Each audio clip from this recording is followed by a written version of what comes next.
Good morning. Ngasigi card ki message yengminarase ado ngasi Purnima so oinako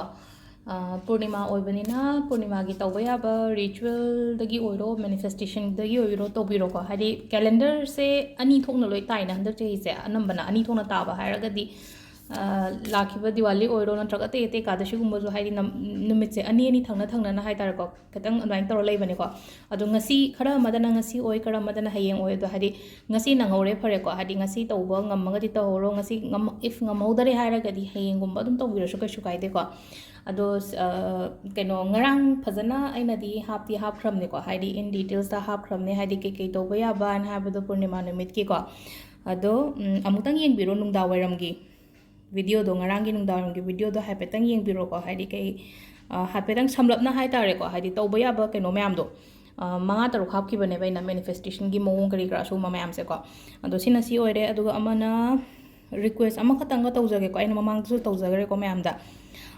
call tosan birakanu ko call tosan birakanu haibase kai gino hai matam se da keno tawe ko ꯑꯩꯒꯤ ꯍꯥꯟꯅ ꯂꯩꯔꯤꯕ ꯑꯦꯛꯖꯤꯁꯇꯤꯡ ꯀ꯭ꯂꯥꯏꯟꯗꯤ ꯑꯝꯇ ꯇꯧꯔꯛꯇꯦꯕ ꯍꯥꯏꯗꯤ number save ꯇꯧꯔ ꯂꯩꯕ ꯃꯤꯗꯤ ꯑꯝꯇ ꯇꯧꯔꯛꯇꯦ ꯑꯗꯣ ꯇꯧꯗꯅ ꯂꯩꯕ ꯍꯥꯏꯗꯤ ꯍꯪꯗꯤ ꯍꯪꯉꯅꯤ ꯀꯣꯏꯁꯟꯁꯦ ꯑꯟꯁꯔꯁꯨ ꯄꯤꯔꯅꯤꯀꯣ ꯑꯩꯅ ꯍꯥꯏꯗꯤ ꯍꯪꯉꯛꯄꯗꯨꯒꯤ ꯃꯇꯨꯡꯏꯟꯅ ꯑꯗꯨꯒꯤ ꯃꯇꯨꯡꯗ ꯑꯃꯨꯛ ꯇꯔꯨꯛ ꯇꯔꯦꯠꯂꯛ ꯍꯟꯖꯟ ꯍꯟꯖꯟ ꯇꯧꯔꯛꯄ ꯑꯗꯨꯝ ꯌꯥꯎꯋꯦꯕ ꯑꯗꯣ ꯈꯤꯇꯪ ꯑꯟꯗꯔꯁꯇꯦꯟ ꯇꯧꯕꯤꯌꯨꯀꯣ ꯍꯥꯏꯗꯤ ꯚꯤꯗꯤꯑꯣ ꯁꯦꯝꯃꯦ ꯀꯩꯅꯣ ꯇꯧꯋꯦꯅꯀꯣ ꯍꯥꯏꯗꯤ ꯄꯨꯡ 24ꯁꯦ ꯑꯩ ꯑꯦꯕꯥꯏꯂꯦꯕꯜ ꯑꯣꯏꯗꯦꯀꯣ ꯍꯥꯏꯗꯤ ꯀꯁꯇꯃꯔ ꯀꯦꯌꯔꯒꯤ ꯇꯥꯏꯞꯇ ꯑꯗꯨꯗꯨꯅ ꯈꯤꯇꯪ ꯃꯤꯒꯤꯁꯨ ꯊꯕꯛ ꯑꯃ ꯀꯩ ꯑꯃ ꯂꯩꯕꯅꯤꯅ ꯈꯔ ꯈꯟꯕꯤꯌꯣ ꯑꯗꯣ ꯌꯥꯝꯅ ꯀꯩꯅꯣ ꯇꯧꯕ ꯑꯃꯅ ꯑꯌꯦꯡꯕ ꯃꯤꯗꯤ ꯅꯣꯡꯗ ꯇꯧꯔꯛꯇꯦꯕꯀꯣ ꯍꯥꯏꯗꯤ ꯌꯦꯡꯗꯕ ꯑꯟꯅꯣꯟ ꯅꯝꯕꯔꯗꯩꯅꯦꯕ ꯇꯧꯔꯛꯏꯕ ꯃꯌꯥꯝꯁꯦ ꯍꯪꯁꯨ ꯍꯪꯉꯛꯑꯃꯅꯤ ꯀꯣꯏꯁꯟꯁꯇꯣ ꯑꯗꯨꯒꯤ ꯑꯟꯁꯔꯁꯨ ꯑꯩꯅ ꯄꯤꯔꯅꯤꯀꯣ ꯄꯤꯕꯕꯨꯗꯤ ꯑꯃꯨꯛꯀꯁꯨ ꯍꯪꯉꯛꯑꯅꯤꯀꯣ ꯑꯃꯨꯛꯀꯁꯨ ꯄꯤꯔꯅꯤꯕ ꯑꯗꯨꯒꯤ ꯃꯇꯨꯡꯗ ꯑꯃꯨꯛꯀ ꯇꯧꯔꯛꯑꯅꯤꯕꯀꯣ ꯅꯝꯕꯔ ꯀꯩꯅꯣꯁꯦ ꯐꯣꯟꯁꯦꯀꯣ ꯑꯗꯨꯗꯨꯅ ꯍꯥꯏ ꯂꯩꯅꯀꯣ ꯍꯥꯏꯗꯤ ꯃꯦꯁꯦꯖ ꯔꯤꯄ꯭ꯂꯥꯏ ꯍꯟꯅꯕꯒꯤꯗꯃꯛꯇ ꯍꯥꯏꯗꯤ ꯅꯨꯃꯤꯠ ꯆꯨꯞꯄ ꯑꯃ ꯐꯝꯃꯒ ꯂꯩꯕ ꯐꯣꯟ ꯄꯥꯏꯔꯒ ꯂꯩꯕꯗꯨꯁꯨ ꯅꯨꯡꯉꯥꯏꯇꯦꯅꯀꯣ ꯑꯗꯨꯗꯨꯅ ꯃꯤꯒꯤꯁꯨ ꯊꯕꯛ ꯑꯃ ꯀꯔꯤ ꯑꯃ ꯂꯩꯔꯝꯒꯅꯤ ꯍꯥꯏꯕꯗꯣ ꯈꯇꯪ ꯑꯟꯗꯔꯁꯇꯦꯟ ꯇꯧꯕꯤꯌꯨꯀꯣ ꯌꯥꯔꯤꯉꯩ ꯑꯩꯅ ꯂꯣꯏꯅꯃꯛ ꯁꯦꯌꯔ ꯇꯧꯅꯕꯗꯤ ꯍꯣꯠꯅꯕꯅꯦ ꯑꯗꯨꯒ ꯍꯥꯏꯗꯤ ꯏꯟ ꯗꯤꯇꯦꯜꯁ ꯑꯣꯏꯅꯀꯣ ꯍꯥꯏꯗꯤ ꯑꯦꯛꯁꯄ꯭ꯂꯦꯟꯗꯤ ꯐꯖꯅ ꯇꯧꯕꯅꯦ ꯍꯥꯏꯗꯤ ꯑꯃꯃꯝ ꯃꯆꯥ ꯀꯥꯏꯅ ꯉꯔꯥꯡ ꯑꯉꯥꯡ ꯅꯨꯄꯤ ꯃꯆꯥ ꯑꯃꯅ ꯍꯥꯏꯔꯦ ꯏꯆꯦ ꯍꯧꯖꯤꯛꯀꯥꯟꯗꯤ ꯚꯤꯗꯤꯑꯣ ꯌꯥꯝ ꯁꯥꯡꯉꯦꯅ ꯅꯍꯥꯟꯋꯥꯏꯗꯤ ꯃꯤꯅꯤꯠ 2-3ꯗꯒꯤ ꯍꯦꯟꯅ ꯇꯧꯔꯝꯗꯕꯅꯦ ꯍꯧꯖꯤꯛꯀꯥꯟꯗꯤ ꯈꯔ ꯁꯥꯡꯗꯣꯛꯑꯦ ꯌꯥꯝ ꯁꯥꯡ ꯑꯦꯛꯁꯄ꯭ꯂꯦꯟ ꯇꯧꯋꯦ ꯍꯥꯏꯗꯤ ꯃꯣꯏ ꯍꯥꯟꯅ ꯌꯦꯡꯉꯛꯄꯉꯩꯗꯤ ꯍꯥꯏꯕ ꯃꯤꯅꯤꯠ 2-3ꯗꯁꯨ ꯒ꯭ꯌꯥꯟ ꯇꯥꯏꯌꯦꯅ ꯍꯥꯏꯕ ꯇꯥꯔꯁꯨ ꯑꯩꯅ ꯁꯟꯗꯣꯛꯅ ꯇꯥꯛꯏꯁꯤꯐꯥꯎꯗ ꯍꯥꯏꯗꯤ ꯁꯤꯗ ꯒ꯭ꯌꯥꯟ ꯇꯥꯗ꯭ꯔꯦꯔꯥ ꯅꯠꯇ꯭ꯔꯒ ꯊꯑꯣꯏꯅ ꯍꯪꯒꯦꯅ ꯍꯪꯉꯛꯏꯔꯥ ꯒ꯭ꯌꯥꯟ ꯇꯥꯗ꯭ꯔꯦꯕ ꯑꯗꯨꯒꯤ ꯄꯣꯠꯇꯣꯀꯣ ꯑꯗꯨꯗꯨꯅ ꯌꯥꯔꯒꯗꯤ ꯍꯥꯏꯗꯤ ꯐꯖꯅ ꯑꯩꯅ ꯍꯥꯏꯔꯤꯕ ꯃꯇꯝꯗꯨꯗꯀꯣ ꯐꯖꯅ ꯇꯥꯕꯤꯌꯨꯀꯣ ꯔꯤꯀ꯭ꯋꯦꯁꯅꯤꯀꯣ ꯁꯤꯁꯦꯀꯣ ꯐꯖꯅ ꯇꯥꯕꯤꯌꯣ ꯔꯤꯄꯣꯁ ꯍꯥꯏꯔꯒꯗꯤ ꯍꯥꯟꯅ ꯄꯣꯁ ꯇꯧꯈꯤꯕ ꯄꯣꯠꯅꯦ ꯔꯤꯄꯣꯁ ꯇꯧꯈꯤꯕꯁꯦ ꯍꯥꯏꯗꯤ ꯍꯥꯟꯅ ꯇꯧꯈꯤꯕ ꯄꯣꯠꯅꯦ ꯍꯥꯏꯗꯤ ꯑꯃꯨꯛꯀ ꯍꯟꯅ ꯁꯦꯝꯗꯅꯕꯒꯤꯗꯃꯛꯇ ꯔꯤꯄꯣꯁ ꯉꯁꯥꯏꯒꯤ ꯅꯨꯃꯤꯠꯇꯨꯗ ꯉꯁꯥꯏꯒꯤ ꯑꯩꯅ ꯏꯔꯥꯏ ꯍꯥꯏꯈ꯭ꯔꯦꯀꯣ ꯍꯥꯏꯗꯤ ꯀꯩꯅꯣꯁꯤꯅ ꯄꯨꯔꯅꯤꯃꯥꯁꯤꯅ ꯀꯩꯅꯣ ꯇꯥꯔꯦ ꯑꯗꯣ ꯑꯩꯅ ꯔꯤꯄꯣꯁꯅꯦ ꯚꯤꯗꯤꯑꯣꯗꯣ ꯍꯥꯏꯕ ꯃꯇꯝꯗꯨꯗ ꯍꯥꯏꯗꯤ ꯑꯃꯨꯛꯀꯁꯨ ꯑꯗꯨꯝ ꯍꯥꯏꯔꯛꯑꯣ ꯍꯥꯏꯅ ꯑꯗꯨꯝ ꯇꯧꯕ ꯂꯩꯕ ꯌꯥꯎꯔꯛꯄ ꯌꯥꯎꯋꯦꯀꯣ ꯑꯗꯨꯗꯨꯅ ꯈꯤꯇꯪ ꯑꯟꯗꯔꯁꯇꯦꯟ ꯇꯧꯕꯤꯌꯨꯀꯣ ꯃꯤꯒꯤꯁꯨ ꯈꯤꯇꯪ ꯑꯟꯗꯔꯁꯇꯦꯟ ꯇꯧꯕꯤꯌꯣ ꯑꯗꯨꯒ ꯑꯩ ꯇꯧꯖꯒꯦ ꯃꯇꯦꯡꯗꯤ ꯇꯧꯖꯒꯦꯀꯣ ꯑꯗꯨꯕꯨ ꯈꯔ ꯈꯤꯇꯪ ꯍꯟꯊꯕꯤꯌꯣꯀꯣ ꯑꯗꯨ ꯅꯝꯕꯔ ꯄꯤꯔꯤꯁꯦ ꯅꯝꯕꯔ ꯄꯤꯕꯅ ꯍꯥꯏꯔꯒ ꯑꯩꯅ ꯅꯝꯕꯔ ꯁꯦꯌꯔ ꯇꯧꯔꯤꯁꯦ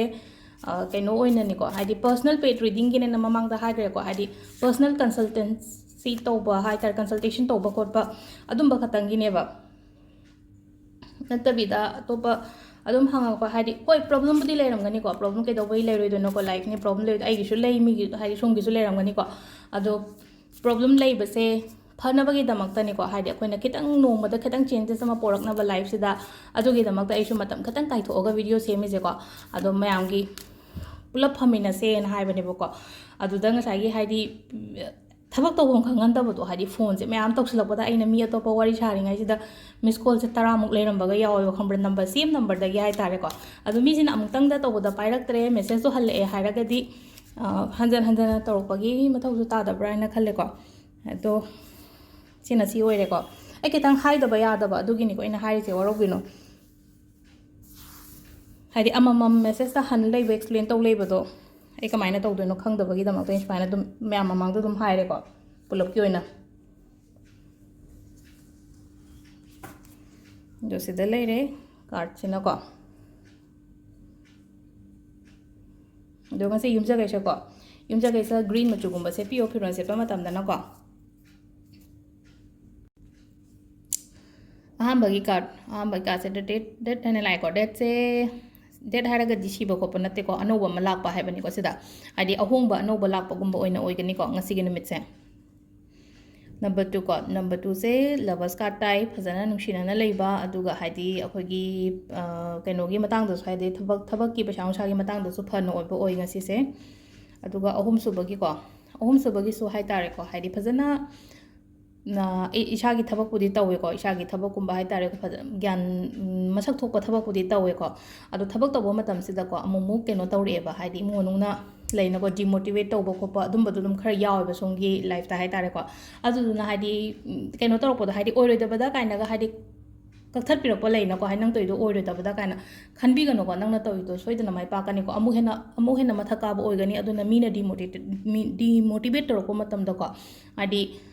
keno tawgono down oigano ba ado sisina card ki message lere ko timing se karam kanna phari se hai kan ngasi se pung 5 ga minute 46 tagina pung 9 ga minute 16 phawa ma leire adugi matungda 9 ga minute 46 tagina pung 13 ga minute 3 phawa ma leire aduga 1 ga minute 46 tagina nungda wairamgi pung 3 ga minute 5 phawa ma leire ko aduga nungda wairam amuka nungdangina hari 3 ga minute 3 tagina nungdang athengbagi pung 13 ga minute 3 phawa ma leire ko sisina akhoi keno hoba timing ko ado ngasi se hai do haidi purnima aibani na purnima gi toba yabdo tobiro ngasi do nange phare ko nangdre hayeng do tobiro ko ado sida lere ngasi gi video se ma'am thank you